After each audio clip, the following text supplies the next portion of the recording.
Mau utang Rp100.000 untuk beli beras malah dihina. Pria tembak teman hingga tewas.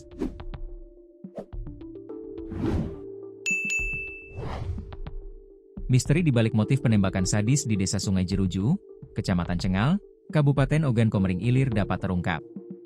Di hadapan polisi dan awak media, tersangka Mahrani alias Rani, 34, mengaku nekat menghabisi nyawa temannya sendiri hanya dendam dan sakit hati akibat ditolak meminjam uang hanya Rp100.000. Dengan wajah tertunduk lesu mengenakan baju tahanan oranye, Mahrani menceritakan kronologi memicu amarahnya hingga gelap mata.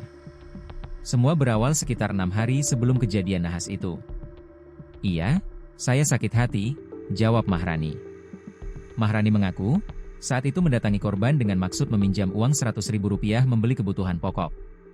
Rencana mau pinjam Rp100.000 untuk beli beras, jawab tersangka. Nahas, bukan hanya pinjaman yang ditolak, tersangka harus menanggung malu karena diejek korban di hadapan banyak orang dan teman-temannya. Perasaan sakit hati dan dendam itu pun dipendam selama 6 hari. Selanjutnya puncak amarah terjadi pada Senin pagi saat ia kembali berpapasan dengan korban di jalan.